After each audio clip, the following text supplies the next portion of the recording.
thế giới quanh ta nè. Chấp nhận khuyết khuyết để tìm bình yên. Con người ai cũng có khuyết khuyết, không ai thực sự hoàn hảo như vẻ ngoài họ cho bạn thấy. Người tự tin nhất cũng có thứ khiến họ mặc cảm. Người mạnh mẽ nhất cũng có nơi rất dễ tổn thương. Người vui vẻ nhất nhiều khi lại là người giấu nhiều vết thương nhất. Nhưng điều làm con người mệt mỏi nhất không phải là khuyết khuyết, mà là cố giả vờ mình không có. Có những người sống cả đời để che giấu điểm yếu, sợ người khác biết mình không đủ giỏi, sợ người khác thấy mình thua kém, sợ bị đánh giá, sợ bị xem thường, nên họ gồng để hoàn hảo, gồng để mạnh mẽ, gồng để không ai nhìn thấy những lỗ hổng bên trong mình. Nhưng càng gồng càng mệt, vì không ai có thể diễn mãi một phiên bản không phải mình. Có một sự thật rất khó chấp nhận. Điều khiến bạn đau nhiều nhất thường là thứ bạn cố phủ nhận nhất. Một người nóng tính luôn nghĩ mình chỉ thẳng tính. Một người ích kỷ luôn nghĩ mình chỉ đang lo cho bản thân. Một người đầy tự ti lại cố tỏ ra bất cần. Con người rất giỏi nhìn ra lỗi của người khác, nhưng lại rất khó nhìn thẳng vào chính mình. Vì nhìn thấy khuyết điểm bản thân đồng nghĩa phải thừa nhận mình không hoàn hảo như mình nghĩ, mà cái tôi thì không thích điều đó. Nên đa số người chọn cách né tránh, đổ lỗi cho hoàn cảnh, đổ lỗi cho người khác, đổ lỗi cho cuộc đời, chứ không chịu nhìn lại mình. Nhưng càng chạy, lỗ hổng đó càng lớn. Bạn có thể lừa người khác một thời gian, nhưng không lừa được cảm giác trống rỗng trong lòng mình. Có những đêm rất yên tĩnh, bạn không bận, không ai làm phiền, nhưng vẫn thấy mệt. Đó là vì bên trong bạn có những thứ chưa được đối diện. Con người chỉ thực sự bình yên khi họ thôi chạy trốn khỏi chính mình. Có những người cả đời đi tìm sự công nhận, chỉ vì sâu bên trong họ luôn thấy mình không đủ giá trị. Nên họ cần lời khen, cần sự chú ý, cần người khác công nhận mình để lấp cái thiếu bên trong. Nhưng thứ đến từ bên ngoài không bao giờ lấp đầy hoàn toàn thứ trống rỗng bên trong được. Hôm nay được khen thì vui, ngày mai bị chê lại sụp đổ, vì gốc rễ chưa bao giờ được chữa lành. Có những người rất dễ nổi nóng, không phải vì họ xấu, mà vì bên trong họ có quá nhiều thứ bị dồn nén, quá nhiều áp lực, quá nhiều thất vọng, quá nhiều tổn thương chưa giải quyết. Nên chỉ cần một chuyện nhỏ cũng đủ làm họ bùng lên. Người ngoài nhìn vào tưởng họ nóng tính, nhưng thật ra họ chỉ đang rất mệt. Có những người luôn cố làm hài lòng tất cả mọi người, không dám từ chối, không dám làm ai buồn. Nhìn thì tử tế, nhưng thật ra bên trong rất sợ bị bỏ rơi, nên họ hy sinh quá nhiều, cho đến lúc kiệt sức. Con người thường nghĩ bình yên là có nhiều tiền, có công việc ổn, có cuộc sống đầy đủ. Không sai, nhưng chưa đủ. Vì có những người bên ngoài ổn mà bên trong thì hỗn loạn.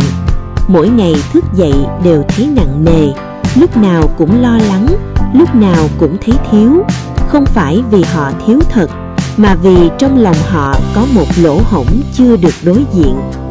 Có một điều rất đau, nhiều người biết mình có vấn đề nhưng không dám chấp nhận, vì họ sợ nếu thừa nhận thì bản thân sẽ yếu đuối.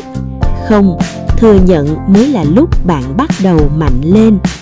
Người thật sự trưởng thành không phải người không có khuyết điểm, mà là người dám nhìn vào nó, dám nói mình nóng tính, mình tự ti, mình từng sai, mình có những phần rất xấu, nhưng mình sẽ sửa. Đó mới là trưởng thành thực sự. Không ai vừa sinh ra đã biết cách chữa lành bản thân. Ai cũng từng có giai đoạn chống đối chính mình, ghét bản thân, so sánh bản thân, cố trở thành người khác. cho đến khi mệt quá rồi mới hiểu mình không thể sống cả đời để chạy trốn chính mình được. Có những người rất ghét sự cô đơn nên lao vào các mối quan hệ liên tục, chỉ cần có người bên cạnh là được. Nhưng rồi họ vẫn không hạnh phúc, vì vấn đề chưa bao giờ nằm ở việc thiếu người, mà là thiếu sự kết nối với chính bản thân mình. Một người không chấp nhận được bản thân rất khó tìm được bình yên thực sự, vì đi đâu họ cũng mang theo cuộc chiến bên trong mình. Có một kiểu mệt không phải do công việc, mà do phải giả vờ quá lâu, giả vờ ổn, giả vờ mạnh, giả vờ không cần ai, giả vờ không đau, cho đến lúc không còn sức nữa.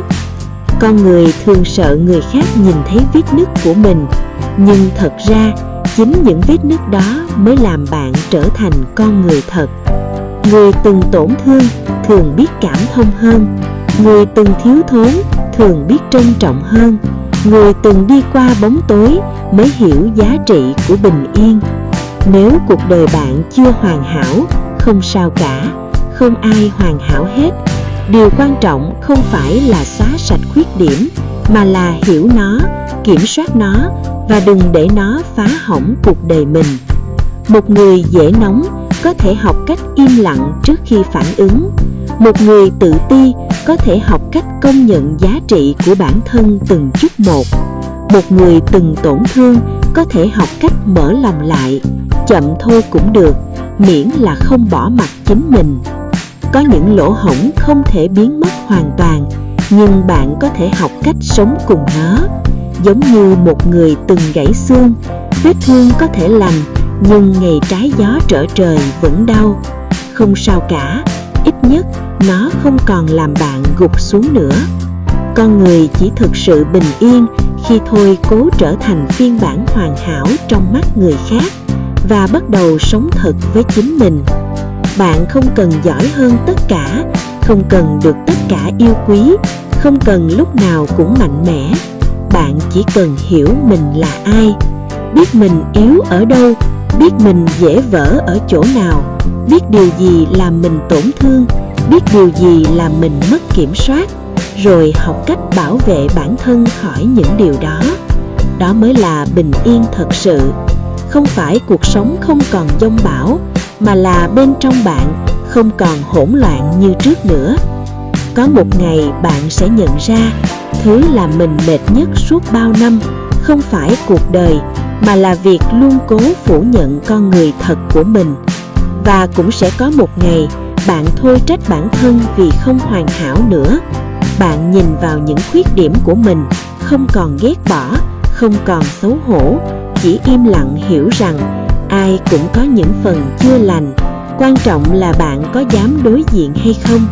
Vì chỉ đến khi bạn chấp nhận khuyết điểm của mình, rồi tìm cách bù đắp lại những lỗ hổng đó, bạn mới thực sự bắt đầu bước gần đến bình yên. Cảm ơn cả nhà đã xem cùng mình. Hẹn gặp lại cả nhà ở clip sau. Bye bye, nhớ đăng ký kênh ủng hộ Hoa Nắng nhé.